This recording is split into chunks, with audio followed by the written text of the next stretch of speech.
सभी को राम राम, बड़ों को प्रणाम। आज से बहुत ही प्यारा सा कार्तिक महीना शुरू हो गया। इस महीने में जो भी हम दान करते हैं, जब तब दीप दान, उसका अनंत गुना फल हमें मिलता है। इस महीने का देखिए, एक भी क्षण व्यर्थ नहीं जाना चाहिए।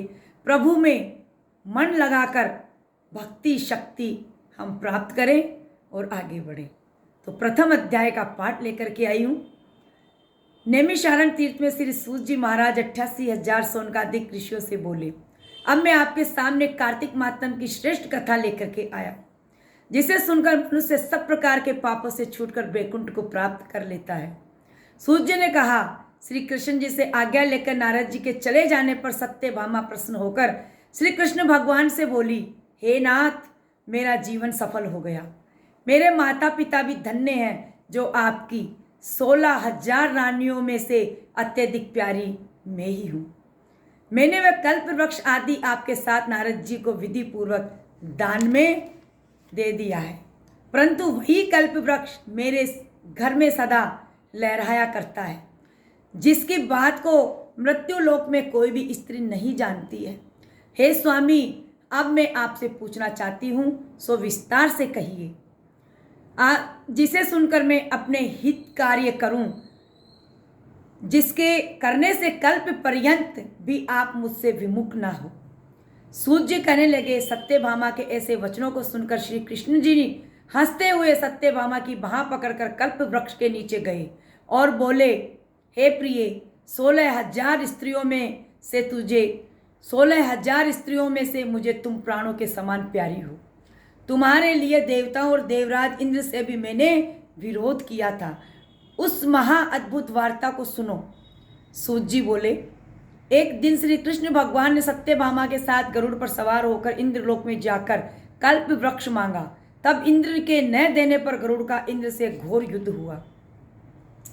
हे प्रिय, जब मैं तुम्हें हर चीज दे सकता हूँ, हर एक कार्य पूरा कर सकता हूँ, तो क्या तुम्हारे आश्चर्यजनक प्रश्न का उत्तर मैं नहीं दे सकता?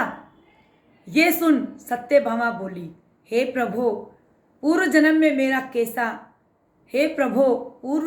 मेरा कैसा स्वभाव था? मैं किसकी पुत्री थी?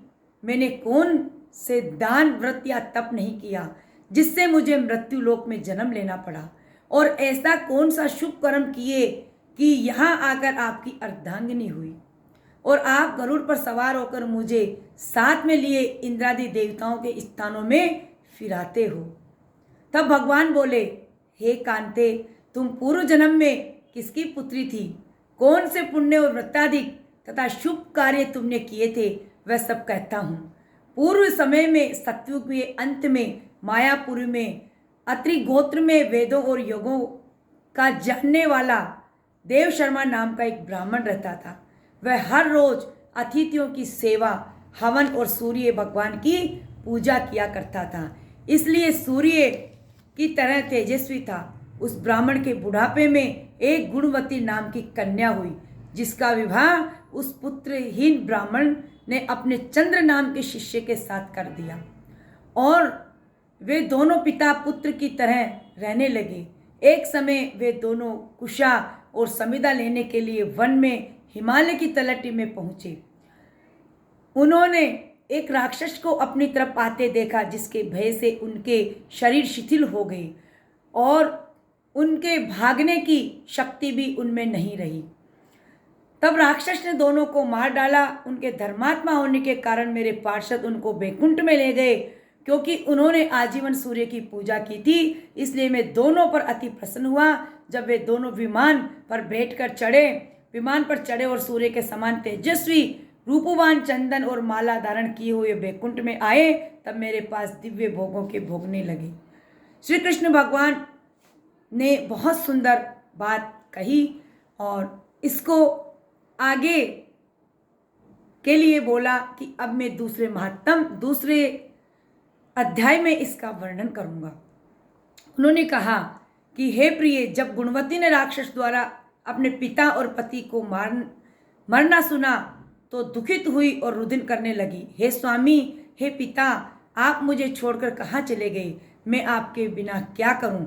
अब मेरे भोजन वस्त्र का प्रबंध कौन करेगा? अब मैं किसकी शरण में लूँ? मैं विधवा हो गई हूँ, विधाता का मेरे ऊपर कोप हुआ, मैं कैसे जीऊँ? श्री कृष्ण बोले, कुकरी के समान विलाप करती हुई हवा से हिलते हुए केले के पत्ते की तरह कांपती हुई वह पृथ्वी पर गिर पड़ी। थोड़ी देर में सावधान होने पर फिर विलाप करने लगी और शोक समुद्र में डूब गई।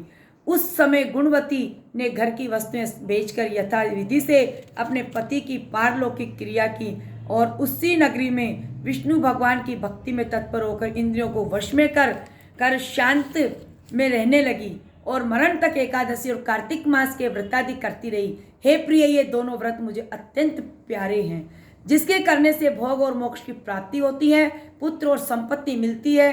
कार्तिक की तुला राशि पर सूर्य निकलने पर महापापी जो भी प्रातःकाल स्नान करते हैं वे भी मुक्ति को प्राप्त होते हैं। जो मनुष्य स्नान, जागरण, दीपदान और तुलसी का पालन करते हैं वे विष्णु के रूप हैं। विष्णु भगवान के मंदिर में झाड़ना, सतिया काटना, विष्णु जी की पूजा आदि का कार्य जो मनुष्य करते हैं वह जीवन मुक्त हो जाते हैं। इस प्रकार वह गुणवती हरेक वर्ष कार्तिक व्रत और विष्णु भगवान का नित्य ही पूजन करती रही। एक समय वृद्धावस्था के कारण दुर्बल होने से, रोग और जवर से पीड़ित होने पर भी गंगा स्नान को गई। जो ही पानी में उतरी जाड़े के मारे कांपने लगी और उसी समय गुणवती ने आकाश से आता हुआ विमान देखा। शंख, चक्र, गदा, पद्म तथा आयुधों को लिए हुए विष्णु के रूप धारण करने वाले पार्षद गरुड़ की ध्वजा वाले अप्सराओं से युक्त ऐसे विमान में बैठकर वैकुंठ को ले गई। प्रदीप्त अग्नि के समान कीर्ति वाली गुणवती विमान में बैठी हुई कार्तिक व्रत के प्रभाव से मेरे पास आ गई। जब ब्रह्मादि देवताओं की प्रार्थना से मैं पृथ्वी पर आया तब वे गण भी मेरे साथ आए। हे भामिनी, ये सब यादव मेरे गण हैं और तुम्हारे पिता देव शर्मा भी इस जन्म में सत्राजित हुए और तुम्हारे पति चंद्र शर्मा इस जन्म में अक्रूर है। और हे देवी, तुम वह गुणवती हो जो कार्तिक के स्नान के प्रभाव से मेरे अत्यंत प्रिय हो। तुमने तो मेरे मन मंदिर के सामने तुलसी का बगीचा लगाया, उसी से ये कल्प वृक्ष तुम्हारे आंगन में है। कार्तिक में जो पहले तुमने दीपदान किए हैं उसी फल से तुम्हारी सुंदर देह और घर में लक्ष्मी का निवास है।